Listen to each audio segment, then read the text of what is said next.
I mean, this is serious accusation. So I know we didn't. We're gonna show up all together, right? We're gonna, if needed, we're gonna call law enforcement so they're present while we have this conversation because we want to be transparent with you. This is Filthy Rich Cleaners, the podcast where real cleaning business owners share what works, so you can earn more, stress less, and make your business filthy rich.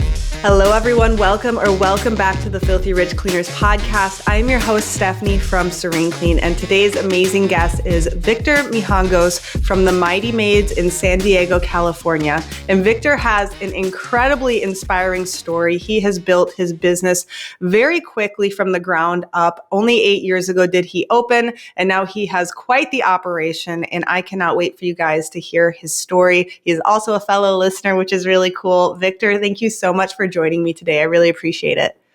Thank you, Stephanie, for having me on your show.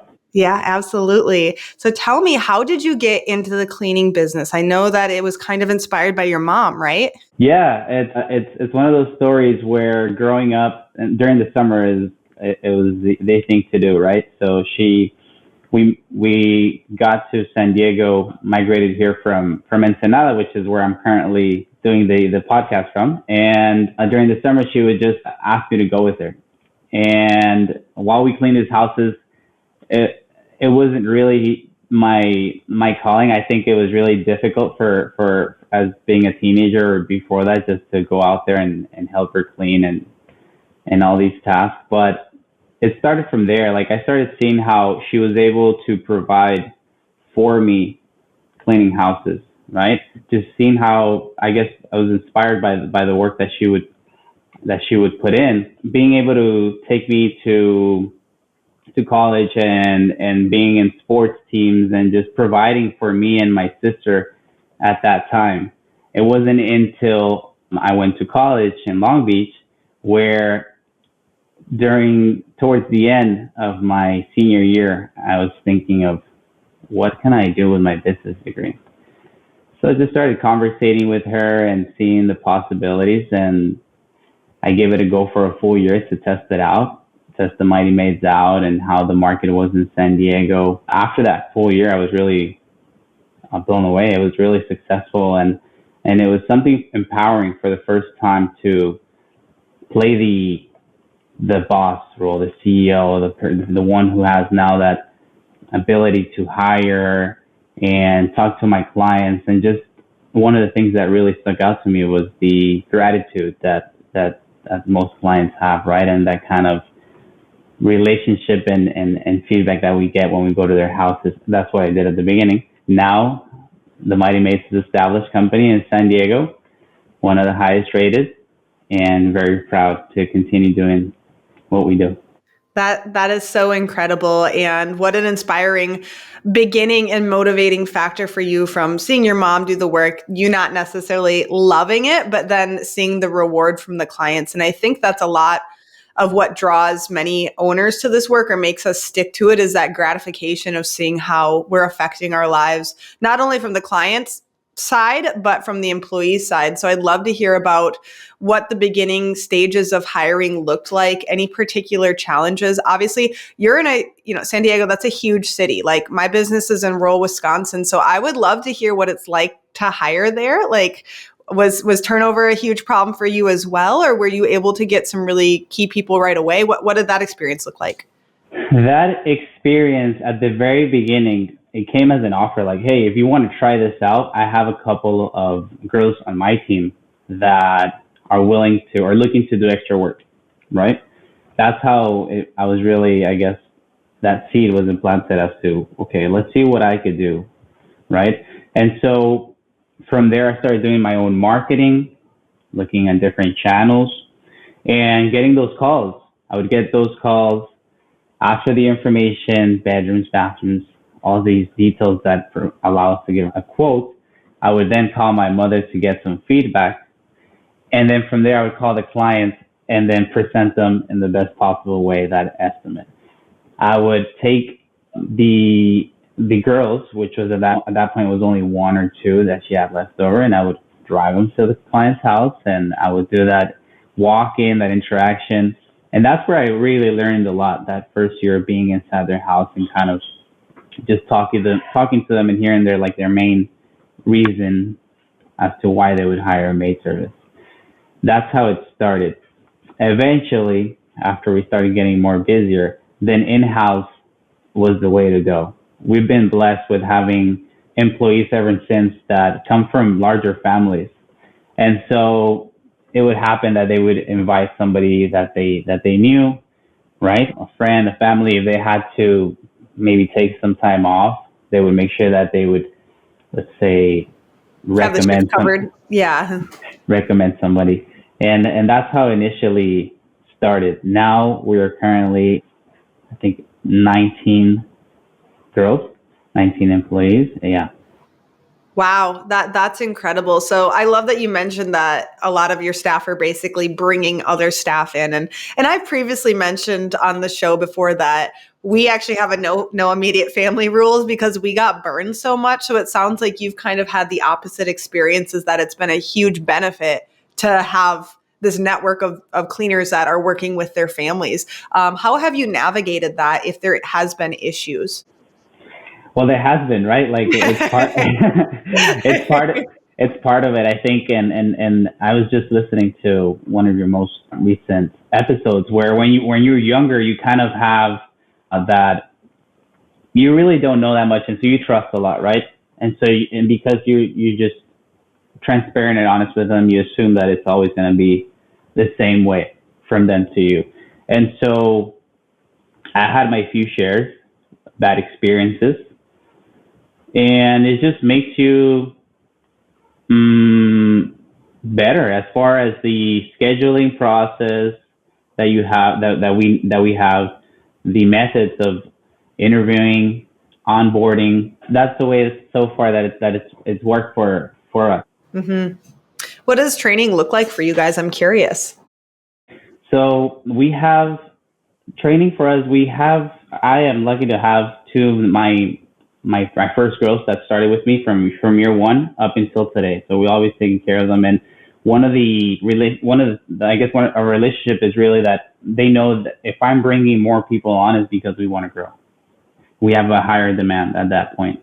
And so I pair them up with them, and they just do clients' houses. They train with them for about 2 weeks is usually the period that I have.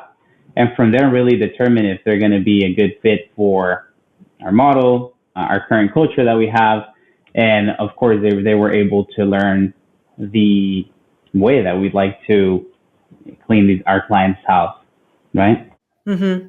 I gotcha. So is it pretty clear right away when somebody starts that, like, yes, they're going to be great? Or how long do you typically give if you do make a bad hire, I guess, meaning they're not going to work out? Like, are your trainers very quick to notice that, or is it typically it's a good fit pretty much from your guys' interview process? So far, I think it's been pretty obvious. I think from a few days in, you could tell attitude, the work ethic that they have, and the results that came in. And then also, what I mean by attitude, the first few days, you're always going to get corrections, and somebody's going to come in with a certain experience, right? A way that they like to do things, and then eventually we try to mold them into how we'd like to provide these details to our clients, right? We like to really offer our clients a very unique experience for them and not just a very generic cleaning. And so at that point, we already have the attitude, how fast they adapt, and we are normally able to determine if they are good hires by the end of week 2. Okay. Yeah, that makes sense of if they either have it or they don't. And I'm so glad that you highlighted the attitude, because it's that is the number one thing. If they can't take feedback, if they can't stay positive, if they get sassy, all of these things, it's long-term, that's not going to work out. So if you see that stuff right away when they're supposed to be on their best behavior, right? They just got this job, and then it's definitely not going to work out. Talk to me about, you just mentioned that you want to give your clients a unique experience. Can you tell me a little bit more what you mean by that? What do you do to make that happen? Absolutely. So this is my approach, or the way that I perceive my company and how we approach the cleaning industry when it comes to residential cleaning, which is the majority of the business that we do, residential. Very quickly, I was able to, my first year, I did a lot of mystery shopping as well, right? And so I would actually pay for my friends' houses or family members' houses to be cleaned. From your company or from other companies, your competition? From other companies. Okay, got it, okay. And so I would study the whole onboarding, the questions, the conversation, how they provide these quotes, how they present themselves. And then after hiring maybe, 10, 12 companies that are locally in San Diego, then I would kind of study where I stand, where I believe that there was more room to focus on.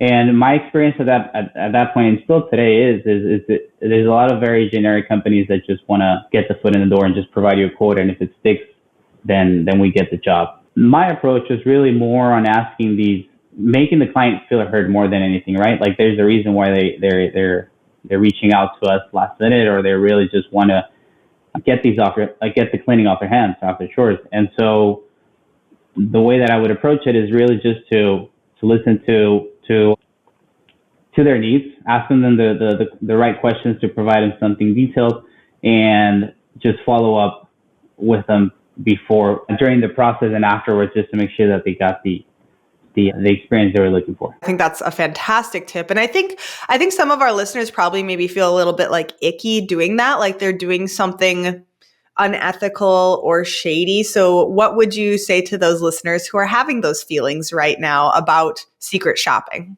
To me, it's totally the opposite. I know that big companies, they benchmark their competition consistently. And also, I think it has to be on your background, right? Like there's a lot of viewers that we have that they actually do the cleaning themselves, and they did it for many years. I myself have actually never cleaned a house, right? I started really with more the business approach that I've learned in school, and kind of having the people that are the experts in doing this, and kind of talking to them, making sure we have a conversation with the client, and trying to see how we match everything together to provide that client with that experience. I would say not to feel that way, because you learn a lot from what's going on around you and where you see your company. You're not just going to call any cleaning company or any solo cleaner. You're actually going to call the people who are showing up on top in your city. And so you may learn something, you may like something, you may see that you're standing behind or feel like just one step behind them, or you're ahead and you want to double down on that. For me specifically was the way that the phones were answered, the way that the conversation was really more informational and not so like pushy, let me get the sale. And then also follow-ups, I think they were also very great. That's not an experience that I've had. It was very automatic, text, emails, and not so much of a personal touch when it came to working with these other companies. Yeah, and I totally agree that it's just learning, and I mean, you're paying for the service, and the fact is, like, anybody at any time could be opening a cleaning business, so any of their customers could also be doing the same thing. So there's nothing wrong with it. We have certainly done the same thing of our competitors for the exact reason of what are people experiencing over there? What are they doing better? What can we learn? Because all's fair in love, war, and business.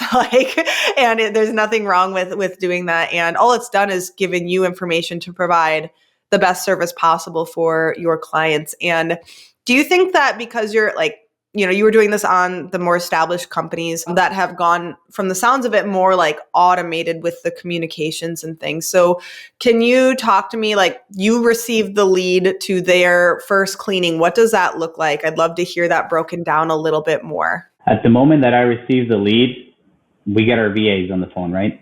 I think that's number one. When you get that lead, you have very little margin to reach out to them and be the first one to get them on the phone, get them to talk, right, to feel heard. And I think that's very important, to get them to feel heard.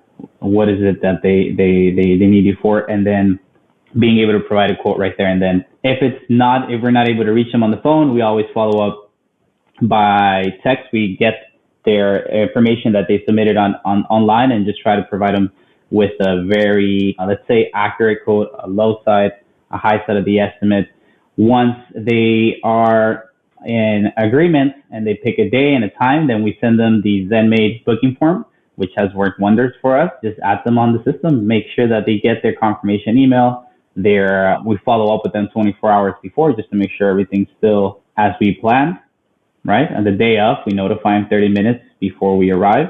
Then we get to the house. Once we get to the actual house, we do this walkthrough with them, where we also allow them to see who they're working with, allow them to show us their house and what their main pain points are, and then just let them feel confident that we're going to take care of it. Well, at the beginning of the service, we'll tell them exactly how much time we're going to be there for. So clear expectations, I think, go a long way. Like, this is what we're going to do.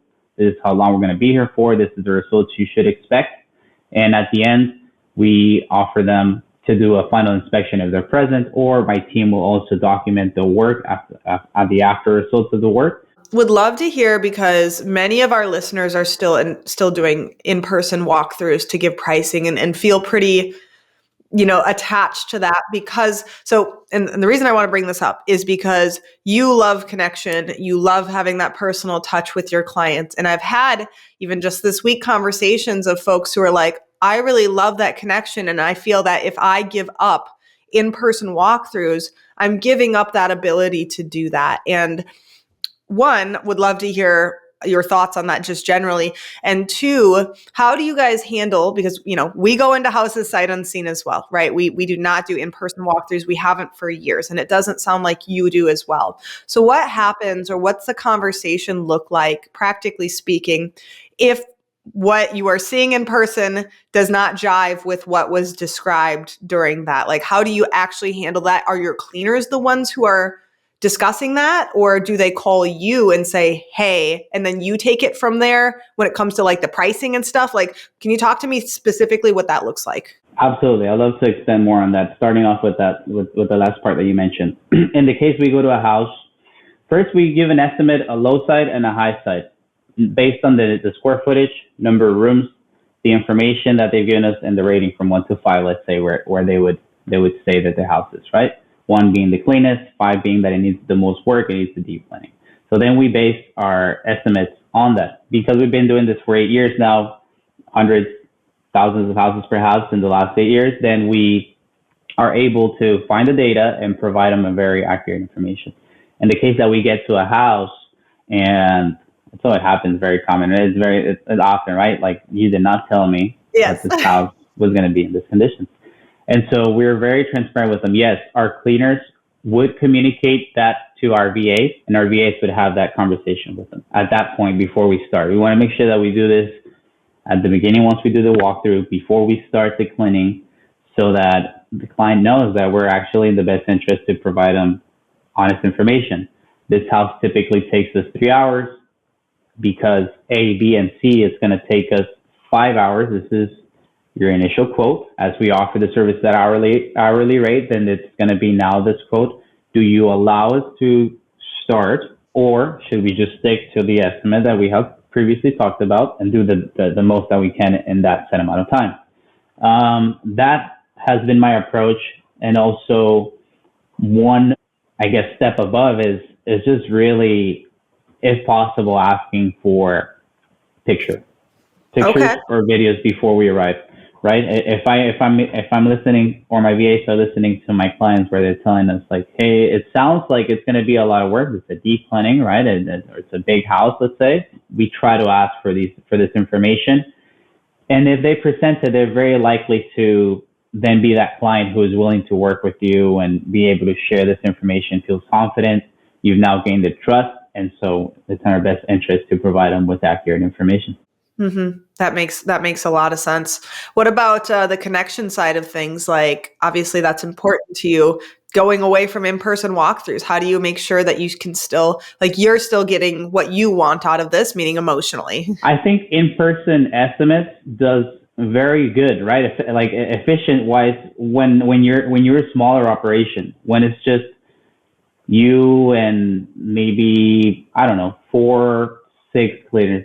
Right. But after that, realistically, how are you going to, this is my thought, how are you going to go to all these houses, especially in San Diego? Like, it's a big city, as you mentioned in the beginning. You cannot go and drive to these houses just to provide an estimate, where you could really, work on your skills when it comes to asking these questions, right? And try to identify before having to go out there. And even if somebody asks you, like, or asks us, like, hey, can you stop by for an estimate, and tell them we unless it's commercial, we probably won't, right? Unless it's a really huge house, which happens. A two bath is going to be the same, right? It's only going to take us this much time or that much time, and so it hasn't really been a major problem. I think that the more you grow, especially in residential, you're not going to have the time to go to these houses, even though the connection might be stronger. But that's why we teach our VAs to have these conversations with them and see if we get hey, we get there and the job is twice as long and it costs you twice as much, and you don't want to go through with it, then we try to see if we can work out something with them at that point, which is easier than having to drive to every house that needs an estimate beforehand. Yeah, absolutely. And as you know, as you scale and grow, like obviously you guys get so many leads every single week, I'd imagine it's simply not practical. And you kind of alluded of like in the beginning, like when you, the owner, are the one managing everything, it feels good for sure. But sometimes we have to put what feels good on the wayside of like, okay, what is my highest and best use of my time as the leader, as the CEO. And, you know, I know that for you, you have evolved a lot since the beginning of the business, specifically in like leadership and your kind of traits. So I'd love to hear more about that of, you know, you started this 8 years ago. I don't know how old you are. You look young. Like how have you changed as a man, as a leader because of the business specifically over the years? That's a very good question. So I thank you for asking that. My approach from the very beginning, and I had this vision with my company to always be learning not only what's working in the company, but also what's working for my team, right? Like what's giving them a good experience, what tools they're using, what approach, what methods, what they prefer for us to handle and for them to have specific notes to follow when they go to a client's house. Just having consistent feedback.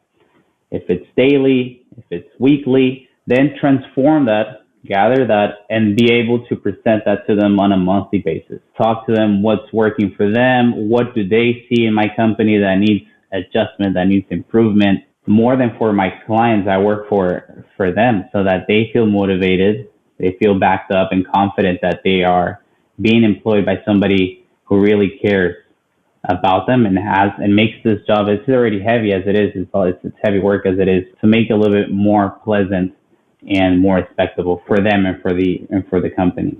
Mm-hmm. Just really focusing on the employee experience because, yeah, it is. It's very physically demanding work. It's hard. It's typically, you know, not respected in so many ways. So it is our responsibility as leaders to help like protect them from, you know, frankly, shitty people. And I mean, have you had any particularly harrowing experiences with a customer where you had to like cut services, or maybe they accused your cleaners of something that comes to mind? Yeah, of course. Of course you have a horror story. I mean, you've been in business for 8 years. So you probably have 100 because I certainly do. Yeah, it's crazy. I think I'm also a little bit like, these are the things that I always wonder, like how do other cleaning companies, their leader or the person who's in charge or who has to ultimately take a decision, how do they become better at handling the situations? Like I came to the podcast, to this conversation a little bit already disturbed by a previous conversation that we had earlier. Like there's just weird examples of people who just, I don't know. I stopped really thinking about it too much as to why do they behave the way that they do, right? Like we had a situation recently where we walk in, it's an apartment, but it's just bad, you know. It's just everything's everywhere, like wraps of food and cups and things just on the floor. And so we are asked to, let's say, clean a fridge, for example. When you open up the fridge, it's just bad, you know. Everything's like stuck in there, so you don't know what. So they ask you, hey, please remove A, B, and C. You do this, you throw it away, it's sanitary, you clean the fridge. Then they come back and they're like, hey, but you threw this, and this. And so then now they try to put the part where, well, I'm not going to pay you. You threw hundreds of thousands of dollars out of my fridge. So now you owe me. It's like, it's things like that. At the beginning, I was also impressed by, it happened only my first couple of years. It never really happened after that, though. People would accuse of like my golden ring and my necklace, diamonds, and all these things are gone. And so we're like, we call immediately. We know we haven't left the place for more than 5-10 minutes. We show up ourselves, and we even invite them like, hey, are we going to be there? We could, I mean, this is serious accusation. So I know we didn't. So we're going to show up all together, right? We're going to, if needed, we're going to call law enforcement so they're present while we have this conversation, because we want to be transparent with you. There's no need for me or for cleaners to take a necklace when we're here to clean, not to do anything else. And people just go silent, right? Like people just go silent. They don't really respond back. They don't show up. You're there, and nobody's answering the call or text or the door anymore. So it's just one of those things that are part of it, right? And no matter how good we get and how much experience we will get throughout the years, these are the things that you just become better at handling. I remember being very emotional at the beginning about these situations. Where it's like, how are you gonna withhold $400 of service because whatever, just accusations, right? And at that point, it hurts because it's just like it's your work and you're paying your cleaners and materials and it's your time. But eventually, I mean, there's not so much we can do. So I just really try to let it slide and go to the next one. So you feel that one of the traits that you've kind of established is being able to be a bit more emotionally removed from the situation. Geez, I guess, yeah, but having VAs in place helps a lot, right? Like, oh yeah, a layer of management to keep you away, because like it's hard not to take it personally when it's yours, right? Where it's like it's not their company, this is just their job, even though of course they care and they want to give the customers a great experience. Like when it's you or me answering the phone and dealing with this problem, like it's way harder when people are lying or, like you said, trying to get money out of you, basically. It's frustrating. Yeah. And you're right. When it comes to you feel it personal, I guess, especially in your first few years. And then you see that your reactions are not the best sometimes, right? And so it only could happen to you a few times where situation now escalated because you can't really argue with this. You can't really argue at all, really. Like when there's an argument, there's nobody that's gonna win. So being less involved in that part, delegating that, so that we have filters, 1 or 2 filters before that then escalates to us, and we now have to take a decision and allow our VAs to do their part. You mentioned VAs several times, and I'd love to hear kind of your management structure. What exactly is your responsibility day to day? And also, just side note, it sounds like you run teams for your cleaners, right? Is that how you guys structure the schedule? Yes, teams of 2. Teams of 2. Okay, got it. That makes a lot of sense. And obviously, I've talked about we run individuals mostly. What do you love about running teams for those that are considering both options?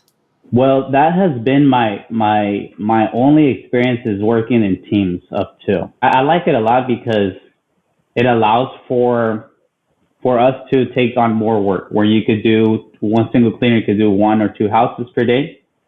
Sometimes you could do 3 or maybe 4 recurring clients houses on the same day when it comes to teams. I see it also on the safety side.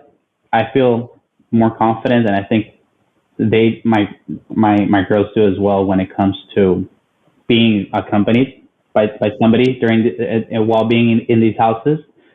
In the case of an injury or any miscommunication, anything like that makes them feel unsafe. So that has been my approach from the very beginning. Teams of 2, the driver, then the co-pilot who's really communicating with me or my VAs as to when they're going to arrive, if they have any questions, anything came up while they were cleaning. And from what I see, every time I see my girls, I see a strong connection, like a strong bond with them, where they could laugh and they could joke. That feels good to know that we've created or allowed for that to be created in our company. Yeah, totally agree in that. Safety, I think, is one of the biggest benefits, of course, of running teams and not having individual cleaners out in the field. So something to be aware of for our listeners of choosing that path of something to consider. I buy all my cleaners pepper spray and try to be cognizant. Obviously, safety is a huge concern for all of us, or it should be. What do you do? So say you have a team and one of them is out sick. What if it's the driver? These are the kinds of things that I think about when running teams. How do you handle that? Because I'm sure that happens every week. It certainly does in our business. Yes, so we have a list, right? We have a list of cleaners who provide their availability. Let's say like a day like today, somebody were to call me last night because they started feeling sick, or I don't know, late hours of the night or early morning, their car didn't start or something like this. Honestly, it hasn't really happened so much in 8 years where I see or identify this as an issue that we have to call out and somebody else has to come in. But luckily, because we have I have the support to either quickly call somebody that's on call, on call, or both of my BAs be able to work something that we pair teams, because now we had four, now only three showed up, and we kind of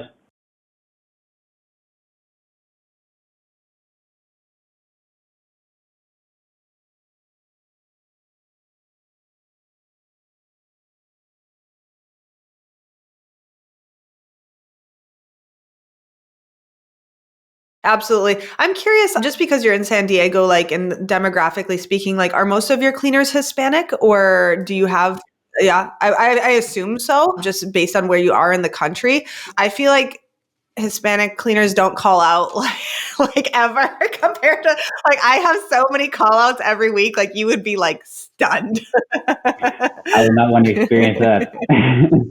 Yeah. Yeah, no. So I'm envious of you because every single day at this point, there's somebody calling out sick. So maybe I just hire like a bunch of softies. I don't know, but they all got kids and they're all getting sick all the time. But yeah, I'm curious. What do you want to know about running individual cleaners? But again, before I ask that question, is to answer your question, the comment here. Geographically, we are located in a very sweet spot, right? San Diego is literally minutes away from the border, that we have a lot of workforce available, right? One of the things that I should say though, even though they might not feel well and they don't really call out, I always like to let them know that if you don't feel 100%, we're not going to be mad. Like, it's best that you take the day off, whether if it's whatever, sickness or the flu or family or even mental, really, like a mental health day, right? Like, it's very important, because that's how they're going to show up, and energy can be transferred contagious that way, where you just feel down and maybe their results are not going to be there, and our clients are going to feel that. So we now have that where they can feel confident. And that's such a good leadership trait of encouraging that, of like, listen, we want you to take care of yourself. Like, you don't need to run yourself into the ground. And I think maybe a lot of people who have worked elsewhere, they're afraid to do that because they think that there's going to be, revenge or ramifications because they were taking care of themselves. So I think that that's an excellent trait to have as a leader, for sure, to encourage that. Thank you. Mm-hmm. The one question that I had for you that I can't really wrap my head around this. Let's say somebody calls us right now, calls our office, and they're like, I need a move out cleaning, and it's a 4-bedroom bed. It's 1850 square feet. Typically for us, that would probably take us, 4 to 5 hours between two ladies. How does one single cleaner, or how do you approach that one single cleaner to do a job like this? Yeah, for time clean move outs, those are all going to be teams. So we will run teams. Anytime a job is going to take longer than 8 labor hours, that's where we start to do that. But that's really the only situation that we will do that. So, and then one of those cleaners is going to be that client's regular cleaner, most likely. That's the goal, right? Because then they've been there. So people are working together on occasion, but I would say 90% of the time they're working as an individual cleaner, and only in those situations are we pulling teams. I feel almost that teams make more sense in cities. I don't know why I feel that way, but like I just feel that way. And because I think that even like thinking about traffic and just, like you said, getting as much out of the day as possible. It's such a different scenario that you're running. What kind of challenges do you guys face being in such a populated city? Obviously, you just said one of the benefits is you have a huge workforce to be pulling staff from potentially. What kind of challenges are there specifically, do you feel from being in a city? The challenges are probably going to be the logistics side of it, right? I think the logistics is always one we've improved in creating in creating the, how do you say, the routes Yeah. before we actually start the day, right? Once we have a full schedule, then we kind of create the routes to optimize the drive time and spend less time driving and more time working. But you always get hit with, when you're going from your second to your third service, you have to hop on a freeway, traffic, right? Things like that. That's definitely one of the biggest ones. And I think as the last, I don't know, 6 to 12 months, we've been getting more attention, more demand on the northern side of San Diego. Instead of driving up there, we recently just started operating the second location in the northern area to cover more ground and be able to spend less time driving and more time actually in these segmented areas. That makes a lot of sense. So when you say a second location, do you strictly mean like you have a physical place for them to go get supplies, or what does that practically look like? Like meaning the cleaners go to that place to get supplies and then just stick in that area, or how do you handle that part of things?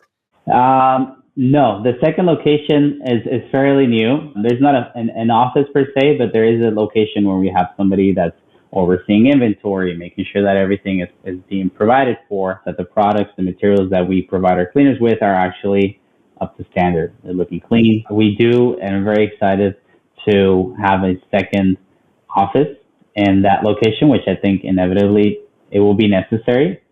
But for the time being, we don't have a second office in the northern area of San Diego. That makes sense. Yeah. And honestly, like for us, we have 3 locations, but only one where the office staff actually, like, it's manned, right? So the other ones are simply like, places the cleaners can go to get their supplies and in that area. The Filthy Rich Cleaners podcast is brought to you by ZenMaid. ZenMaid is the all-in-one software built for cleaning companies, making scheduling and client communication way easier.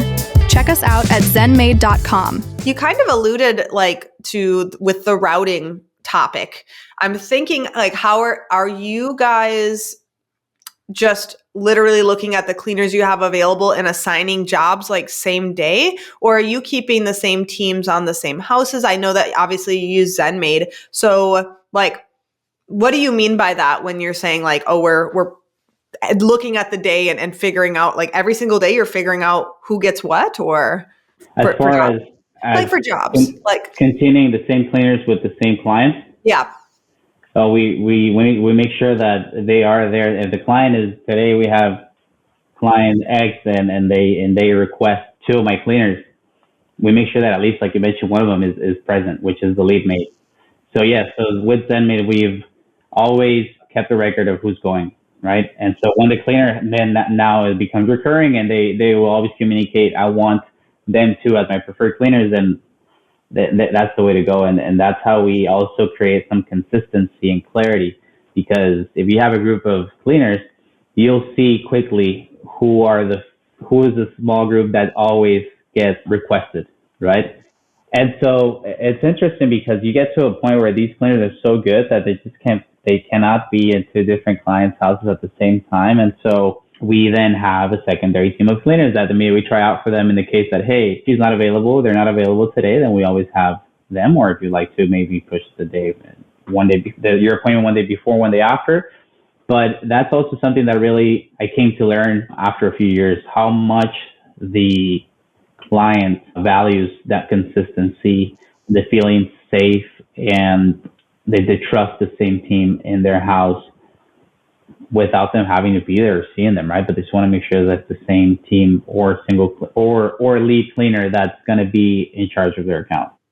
Yeah, that's definitely one of the areas that clients get the most frustrated with. And there's, turnover happens. There's only so much that you can do. But even if you're hitting the same standard, it's just psychologically, they like to have the same person as much as possible. It puts them at ease because it is such an intimate thing that you're trusting somebody with, is your home, especially if you're not home, right? So I love to hear that you guys try to focus on that consistency of personnel as much as possible. That made me just think of something else. So I'm curious, when did you implement using ZenMaid? Has that been since the beginning, or when did you put that into place, and what kind of positive changes have you seen by having a scheduling software? Yeah, that was put into place by probably mid or by the end of my first year, which was really the first year a trial. run. What did you do before? I'm curious, like, how did you handle the schedule before? The schedule before, not having so much work on the first year, right? It was only one or two teams at most throughout that year. A lot of pen and paper and a lot of Excel and Google Docs is what I used. And it's funny because sometimes, like I don't know, you start cleaning the house and you look at your closet or like a storage unit, and I find these like first year recorded the phone number and the estimate that we gave them and the number and the client's name and the address and all these things. That was how I did it first. It was pen and paper, Google Docs, and Excel. And again, I was very lucky to find ZenMaid at that time, and I just felt it was very easy, practical to use. Up until today, it is. Yeah. No, it is. And like, I just can't imagine like growing, especially like thinking about, okay, you said you have what, 19 people? Like managing that many people's schedule any other way would just be insane. So I love to hear that you guys utilize that software. What kind of other softwares do you use in the business? Other softwares for any of the areas. What do you use for bookkeeping? What do you use for payroll? How do you handle marketing? That type of stuff. I'd love to hear that. For payroll, we always use Square. Oh, okay. Square, and it works for us because I think I think it's very simple to use and to send estimates, send invoices, reminders of these invoices. It's also a good database because all the clients that have paid with the card from day one until today, their information gets stored, and then you could remarket to them using their email marketing tool. Oh, I didn't know Square had email marketing. That's awesome to hear. How cool. Yeah, at first it was between that and was it MailChimp? MailChimp, yeah. And I thought, why am I using, at that time, that was my thought process. Why am I using these two different ones if it's already capturing all the clients who have already purchased our services? I've talked to them, or our team has talked to them. We've been in their house, and it gives you very simple templates to use and suggestions. And now with AI being integrated, it just makes it more interesting and easier to navigate. As far as marketing, and I think this is one of the hot topics forever. Will be one of the hot topics in our industry. Where at the beginning, it was really mostly Yelp, and at that time Yelp did wonders. Like it just brought it so much traction, and I started playing the review game. I think that was one of the things that stuck to me before I even knew how to manage or create this planning company. It was what I saw that stuck out, which was the reviews, right? And so we started really focusing on that a lot from day one, which up until today I think has been a key factor for the consistent leads, people calling and telling us like, you don't need to sell yourselves because it's the social proof is here, right? And then once identifying that, always having a system where it's easier for our VAs to follow up and stay on top of these reviews, whether it be something negative where we could find before it gets there, try to find remediation, and if it's positive, to just follow up. A lot. What we do right now, a lot of it is mostly on Google and Google Ads. It's been my experience where anywhere else, really, it's not really effective, and the way to respond to these leads are not. It's just too much work. I think when it comes to really getting quality leads elsewhere, and maybe I should also ask, what do you use? What do you suggest? Or has worked for you, or currently is, for getting your company in front of people's eyes? It's definitely going to be Google is king for us. It always has been. And I'm so glad to hear, for our listeners, just like if you're hearing over and over and you're so sick of hearing us talk about reviews, but it's like, it truly is like the lifeblood of the business, because if people are searching and they're looking at your competitors and they're comparing you, it's like, that could make or break you, not just sheer number, but quality of it. How recent are these reviews? And obviously everything else around the Google business profile, right? Making sure that you're adding photos, using the updates, just anything related to that, I think is going to be still number one for us. Adding video testimonials to our business profile. They'll sell for us for years and years, and so that's always going to be king. Of course, word of mouth is still like quite quite prevalent of like where, our current customers are getting us more customers. And then finally, Facebook is kind of like a tertiary. Important branding is Facebook. A lot of people window shop on Facebook, or they're just getting awareness and then they go and Google, right? And then, so where are they coming from? Well, they interacted with us on Facebook, most likely. But being such a small town, maybe that has something to do with it. But the nice thing is, in a city, there's plenty of communities. There's community pages, that type of thing, where people are asking for recommendations, that sort of thing. But I truly feel Google is still and always will be king, because every single review that we get there is going to work from now till the end of time, right? For the business. Like the reviews that I got 6 years ago, they are culminating for this mountain of proof, right? So yeah, totally my experience as well. I wanted to ask you something. Maybe I'll hand it over to you. I think this is going to be great. First of all, with the reviews part, right? Like you get to a certain point. Just last week, I think 2 weeks ago, I uploaded a video where I was just very excited because we passed the 600 5-star review mark. Wow, right? That's amazing. And so when I saw, like, geez, like this is amazing, because as you mentioned, like once the cleaning company gets to that point, it's here to stay, right? Like if you've managed to brought it to this point, you work a certain way, you operate a certain way, you have certain habits that you now implement, and your company works a certain way, that we can only get better from here. I mean, we are better now than what we were last year. I'm sure you were better now than what you were 2 years ago, and you know more things. And so as time progresses, like that's going to be there, right? Those reviews are not going to go anywhere. And you get to 600, then get to 7, and eventually get to 1,000 a couple of years from now. And it's just, there's no way that you're not going to be seen, right? Yeah. But my question to you is for the viewers who get to a point where they're generating 50, 60, 70, 80,000, and they are in that lingo where like, okay, it feels like either how do we get to that next point? But you don't have these you feel confident, you have the answers as to how you actually get there. In your case, I'm very impressed where you had 3 locations, yeah? Yeah, all regional in Wisconsin though. So they're all within driving distance of each other. They are a driving distance. Okay, so how do you then jump from 1 to 2 and 2 to 3? And I guess the main reason why it's like certain driving distance, what's your approach to that? Or if you can share a little bit about how that. Yeah, and the reason for us is the reason I have stuck to regional basically, and we have not moved to, even still within the state of Wisconsin, moved to a location a couple hours away, right? Like, so for example, the capital of Wisconsin is Madison, right? We could open a Serene Clean in Madison or Milwaukee, but logistically speaking and operationally speaking, I know the can of worms that is about to open, and I would not feel comfortable without having an in-person manager at that location in order to cover what I know is going to happen, which is call outs. Like the biggest limiting factor is going to be staffing. Most likely it's not going to be marketing. It's not going to be that. So that is the logical reason why we've stayed regional, so that we can pull from each of the locations. Any of the staff are expected to drive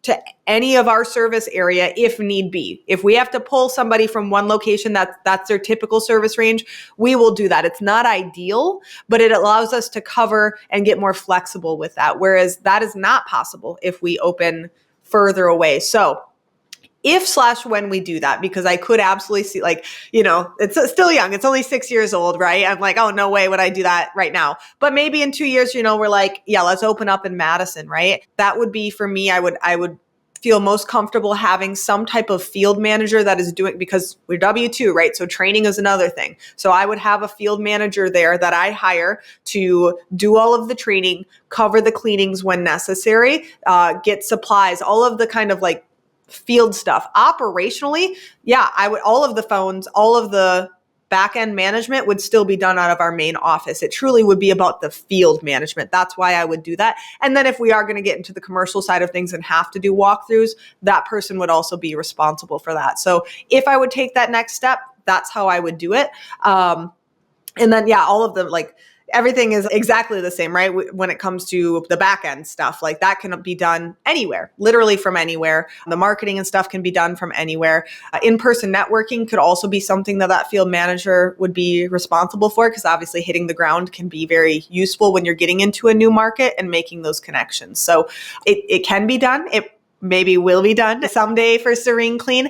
But honestly, we're still just, there's still so much untapped potential in our little towns. I truly feel I'm like, we haven't even came close to hitting our potential in our third location specifically, which only has 50,000 people in that city. And I'm like, oh, we've got years still to, because we do some, commercial, like we have doubled our, like, you guys don't do any commercial, right? Are you all residential? We're maybe like 10% commercial. We do. Okay. And a lot of them, also that's interesting. I've heard you a lot say how the first few commercial accounts came into your lap, right? Like they came calling you. A lot of our commercial accounts end up being from professionals that we work with, realtors, property managers, people who, home builders, post-construction, but also mostly the commercial accounts that we get are referrals from our residential clients. Yeah.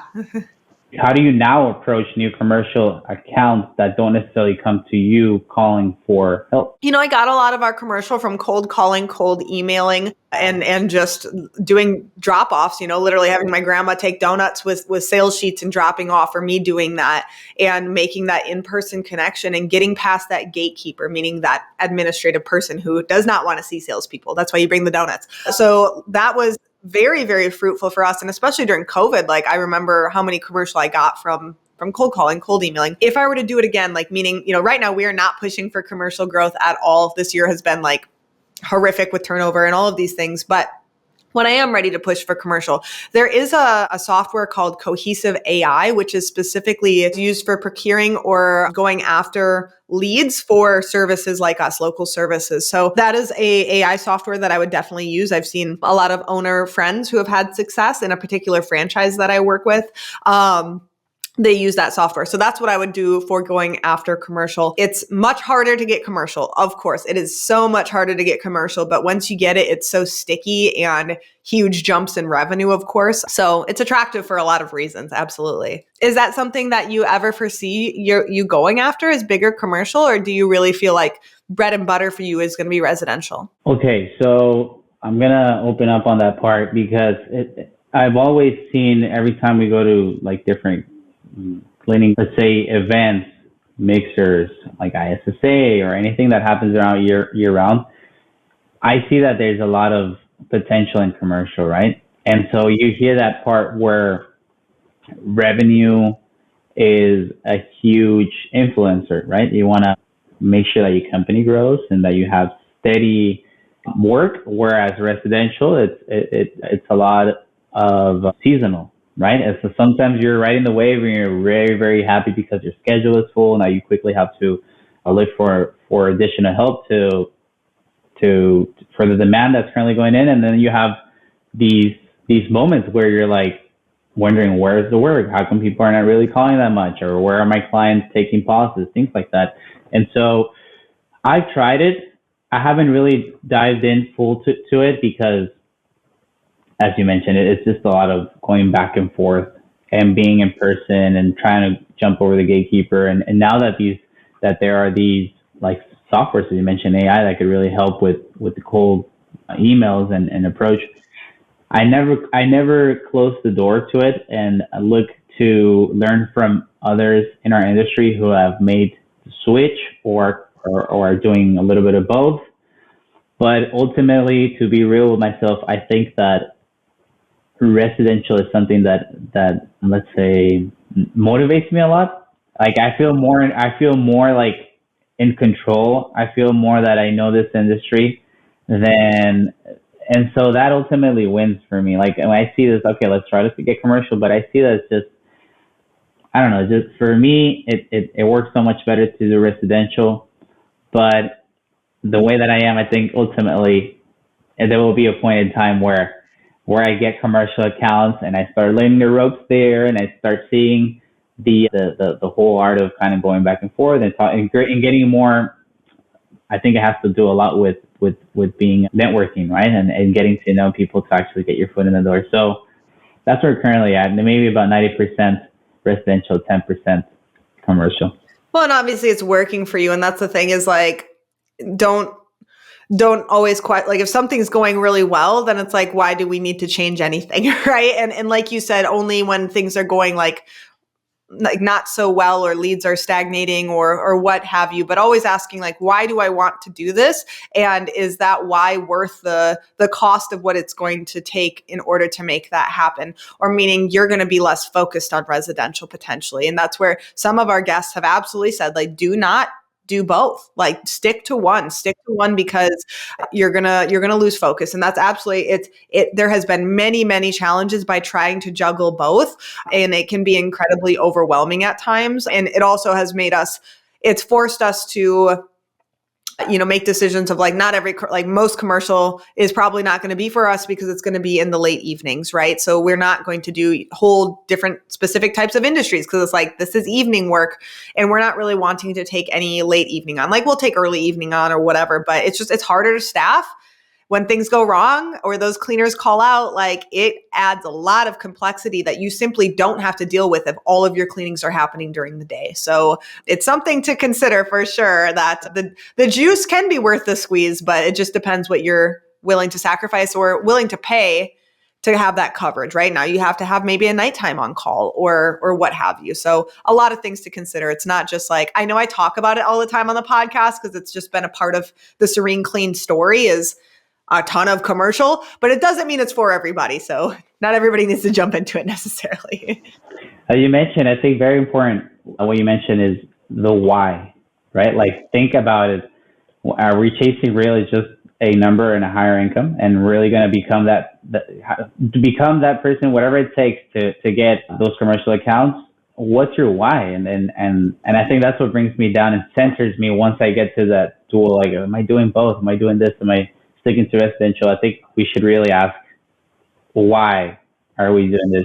And to not forget, I mean, the reason why we're in business and why we decided to change our lives from employees to now creating jobs, the responsibility that comes with it, how many hours we actually work and how much we think about it, so much about our business and what we need to do to nurture it and become bigger and better year after year. Really ask yourself why you're doing this. Is it for time?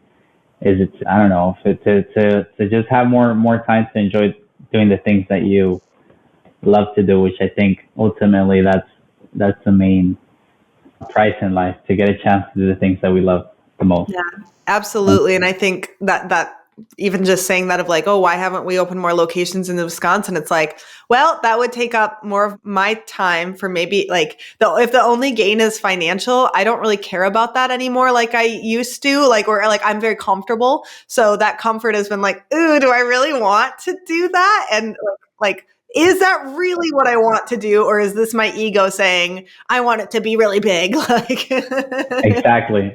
What you said is exactly what I'm sure a lot of us have gone through, will go through, and currently going through, and it governs our mind a lot. But you put it perfectly. Like, is it really just for financial, and is it really what I want?